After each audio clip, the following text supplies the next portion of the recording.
Hello audience, আজকে কথা বলবো এফসি বার্সেলোনা যে ম্যাচটা হয়েছে রাত্রে সেটা নিয়ে। কি বলবো, আমার তেমন কিছু বলার নাই।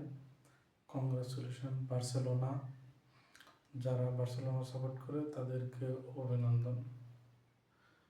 আমি আসলে একজন মাদ্রিদ সাপোর্টার। প্রথম রাত্রে মাদ্রিদে খেলা দেখার পর আমাদের হাঁটু, রুহু, আত্মা যায় যায় অবস্থা।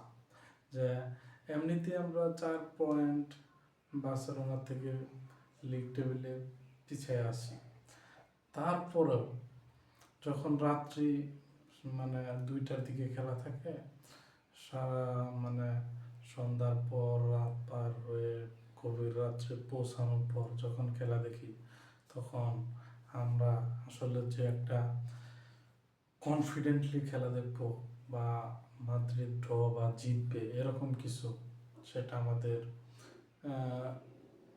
খেলোয়াড়দের ভিতর ন্যূনতম আগ্রহ দেখা যায় না। কিন্তু এফসি বার্সেলোনার খেলা দেখে আমি খুবই সন্তুষ্ট যে তারা সামনে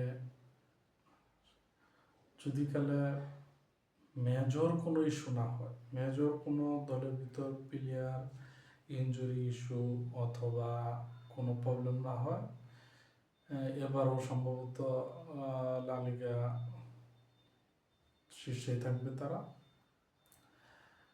আমাদের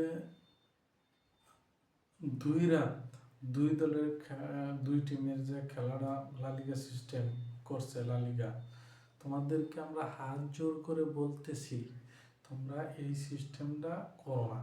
কারণ আমরা তো মাদ্রিদ সাপোর্টাররা একদিন এক রাত্রে মাদ্রিদ হারে বা বাজে খেলে ওই রাত্রে আমাদের ঘুম বিলীন হয়ে যায়। পরবর্তী রাত্রে যে তোমরা সন্ধ্যার সময় খেলাটা দাও বার্সেলোনার, তখন তো আমরা বাধ্য হয়েই দেখতে বসি যে বার্সেলোনা কি করে দেখি, হয়তো বার্সেলোনা হারবে অথবা ড্র করবে, একটা আশাবাদ নিয়ে বসে থাকি। কিন্তু আমরা কি দেখতে পাই, বার্সেলোনার দুর্দান্ত ভালো কিছু পারফরমেন্স দেখতে পেলাম, যেখানে বিশেষ করে আমি যদি আমার বার্সেলোনার কথা, প্লেয়ারদের কথা বলি, প্রথমে আসবে বার্সেলোনার যে বর্তমান গোলকিপার জন গার্সিয়া। দুর্দান্ত লেভেলের পারফরমেন্স। তাকে সম্ভবত 25 মিলিয়ন দিয়ে বার্সেলোনা ক্রয় করেছে। আমি বলবো এটা অনেক কম তার পারফরমেন্সের তুলনায়, টপ নচ লেভেলের পারফরমেন্স। আর সুইপার কিপার ম্যানুয়েল নোয়ারের যে একটা প্রতিচ্ছবি, আমি কেননা তার কিছু অংশ এখন থেকেই তার ভিতর দেখতে পাই। আর দ্বিতীয় পারফরমেন্সের কথা বলবো, রাফিনিয়া আছে, লামিন ইয়ামাল আছে, তাদের যে কেমিস্ট্রিটা আস্তে আস্তে ডে বাই ডে একটা দেখা যাচ্ছে, তাদের যে বোঝাপড়াটা ঠিক আছে। বার্সেলোনা সম্ভবত এই 25-26 সিজনের শুরুতে আমি একটা না দুটা ম্যাচ দেখছিলাম যে রাফিনিয়া ইনজুরি পড়ার আগে যে লামিন ইয়ামালের সাথে রাফিনিয়ার বোঝাপড়াটা কিছুটা দূরত্ব চলে এসেছে। কিন্তু এখন আবার 2-3 ম্যাচ খেলা দেখতেছি, এখন দেখা যাচ্ছে তাদের বোঝাপড়াটা খুবই কমফোর্টেবল লেভেলে চলে আসছে। এটা একটা আমি বলবো যে বর্তমানে কিছু ভয়ানক টিমদের মতোই বার্সেলোনা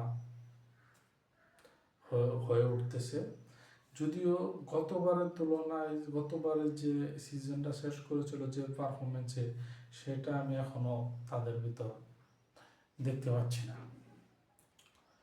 আর লা লিগার বিষয়ে কি, লা লিগার রেফারির বিষয়ে কিছু কথা বলবো। লা লিগা যে এরকম একটা লিগ, যে লিগের রেফারি সম্ভবত কি বলবো টপ 5 টপ 5 লিগের থাকার মতো মানে টপ নচ রেফারি না। এদিকে রিয়াল মাদ্রিদের বিষয়ে কিছু ডিসিশন ফেভারে চলে যায়, ওদিকে বার্সেলোনার বিষয়ে কিছু ফেভারে চলে যায়, আবার কিছু কিছু সময় দেখা যায় যে দুনো টিমের বিরুদ্ধে চলে যায়। এইগুলো আসলে ডে বাই ডে লা লিগার উন্নত করা উচিত। আর আমি লা লিগার কাছে, যদিও লা লিগা অনেক দূর, কিন্তু বলতেই হয় যে আমার আর কত রাত জাগবো, দুইটা টিমের খেলা একদিনই ফালালে আমাদের জন্য ভালো হয়। কেননা রিয়াল মাদ্রিদ আমাদের এত প্যারাটা দেয় তাদের খেলা দেখে, আমার তো রাত্রে ঘুমই আসে না। তো ওই রাত যায় আমাদের, যাক না। তারপরে কি, তারপরে আসে বার্সেলোনার খেলা, বার্সেলোনা জয়ী হয়ে যায়, আবার এই পয়েন্ট টেবিলের নিচে অবস্থান থেকে একটা প্রেশার। আর প্রেশারের কথা উঠে আসলো আমাদের ক্রাই বেবি। আমাকে যদি এখন এসে জিজ্ঞাসা করা হয়, এই সময়ে এই টাইমে যদি জিজ্ঞাসা করা হয় ভিনিসিয়াস জুনিয়র কি আসলেই বলেন ডিওর দাবিদার ছিল, আমি বলবো না। ভিনিসিয়াস জুনিয়রের যে পারফরমেন্স, দিন দিন গ্রাফসটা মানে লো লেভেলের হচ্ছে, এটা আমি খেয়াল করছি। তিনি অনেকদিন ধরে গোল পাচ্ছেন না, অ্যাসিস্ট পাচ্ছেন না, তার ও একাধিক তিনি চাপ নিয়ে থাকে। তারপরে মাঠের বাহিরে, মাঠের ভিতরে স্টাফদের সাথে, অন্যান্য খেলোয়াড়দের সাথে তার যে ব্যবহার বা আচার আচরণ, সেটা একদমই মানে একটা প্রফেশনাল লেভেলের যে খেলোয়াড় তাদের সাথে কোনোদিনই কাম্য নয়। রিয়াল মাদ্রিদের উচিত দ্রুত একটা সলিউশনে আসা উচিত, যে এই ক্রাই বেবি, আমি যদিও রিয়াল মাদ্রিদ সাপোর্টার, কিন্তু শুরুর থেকেই আমাকে যদি কালে বলা হতো যে আপনি ভিনি বা রদ্রিগোর ভিতর কাকে বেছে দেবেন, আমি নিঃসন্দেহে রদ্রিগো বেছে নিতাম। ভিনিকে কেন জানি না আমি, ওই আপনার ভিনি যখন রিয়াল মাদ্রিদ নতুন জয়েন করে তখন থেকে কিছু কার্যকলাপ আমার অপছন্দনীয় ছিল। মাঝে কিছু সিজনও ভালো পারফরমেন্স দিছে, যাই হোক ওটা বিষয়ে আলোচনা করবো না। কিন্তু সেম শুরুর দিকে যে সব মানে পাকনামি, যেটা চুল পাকনামি বলে, সেইটা মনোকরণ করে। একাই ড্রিবলিং করবে, একাই গোল দেবে, কোনো অ্যাসিস্ট করবে না, প্লেয়ার সাথে লিঙ্ক আপ করবে না, কোচের ডিসিশন মানবেন না, স্টাফদের সাথে কোনো ভালো ব্যবহার থাকবে না, ফ্যানদের সাথে কোনো কমিউনিকেশন বা কোলাপ থাকবে না, তাহলে আপনি কিসের মাদ্রিস্তা? ভিনি হটাও, রিয়াল মাদ্রিদ বাঁচাও। আর শেষ করব বার্সেলোনার কথা বলে। বার্সেলোনা ডে বাই ডে তাদের যে 24-25 সিজনের যে ভয়ঙ্কর রূপটা আমরা দেখেছিলাম, ডে বাই ডে সেই লেভেলে পৌঁছতে চেষ্টা করছে। জানি না তারা পারবে কিনা, তবে আমি বার্সেলোনার খেলা দেখে কিছু কিছু কিছু জায়গায় কিছু কিছু সময় তাদের ল্যাকিংস হচ্ছিল, তবে বার্সেলোনার খেলা দেখে আমি খুবই মুগ্ধ। হ্যাঁ, বার্সেলোনার যেমন একটা খেলা দিবে সেটার জন্য আমি সব সময় প্রস্তুত ছিলাম না, তবে বার্সেলোনা আমাকে, আমি একজন রিয়াল মাদ্রিদ সাপোর্টার হিসেবে আমাকে হতাশ করেছে। তো La Liga team management please Real Madrid আর বার্সেলোনার খেলাটা একই দিন অথবা রাত্রে ফালাও, কারণ একদিন রিয়াল মাদ্রিদ হারে, সে রাত্রে আর ঘুম হয় না, চোখের নিচে কালো দাগ পড়ে গেছে। আবার বার্সেলোনা জিতে, সে রাত্রে আর ঘুম হয় না। আমাদের অবস্থা এটাই। যাই হোক, সামনে ভালো কিছু ঘটবে।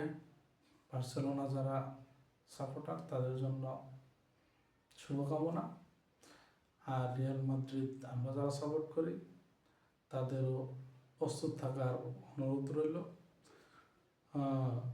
সম্ভবত আমরা এই সিজনেও ট্রফি লেস চাইতে পারে।